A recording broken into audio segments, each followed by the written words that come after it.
Nous avons embelli ce lieu, nous l'avons restauré, nous avons rétabli l'électricité et l'eau. Dans ces conditions, on refuse totalement le terme de squat qui renvoie plutôt aux occupations d'extrême gauche.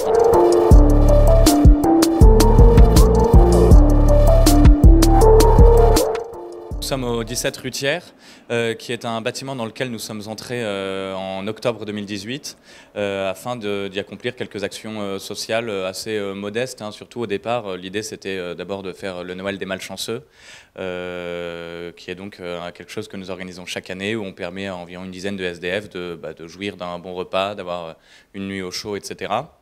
Et puis au fur et à mesure, sans l'occuper à plein temps pleinement, nous-mêmes, on y a quand même relogé des SDF qui sont restés là parfois quelques jours, parfois plusieurs mois, dont un même une année quasiment.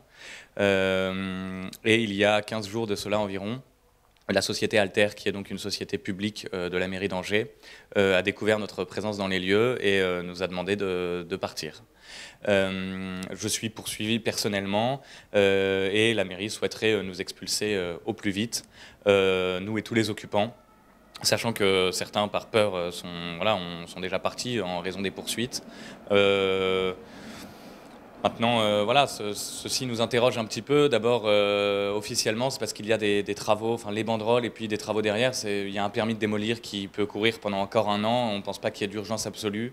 Et puis, on ne comprend pas trop cette insistance de la mairie à refuser que ce soit un collectif, mais bien ma personne et quelques autres qui soient condamnés ou pour lesquels on réclame des condamnations. Au départ, on organisait des choses de temps en temps. Il y avait un ou plusieurs SDF qui vivaient ici, qui avaient leur chambre. Nous, on passait régulièrement. On se contentait de payer l'électricité et voilà, de nous occuper de l'eau, puis d'apporter un peu de nourriture de temps en temps. Maintenant, depuis 15 jours, nous sommes obligés de monter la garde. Il y a un certain nombre de militants qui sont là souvent. Il y a des jeunes militants et non militants qui occupent le lieu n'ayant pas d'appartement. Et puis, c'est beaucoup de veille, beaucoup de cernes, beaucoup de fatigue et en même temps beaucoup de bons moments. Les gens chez nous travaillent, font leurs études. Bien sûr, nous aidons des SDF. Parfois il y en a, parfois il n'y en a pas.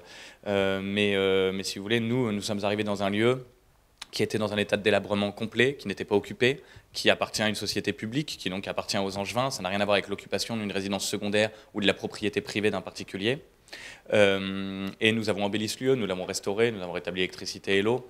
Dans ces conditions, on refuse totalement le terme de squat qui renvoie plutôt aux occupations d'extrême gauche dans lesquelles circule la drogue et l'immigration clandestine et que l'on retrouve toujours dans des états d'hygiène et déplorables.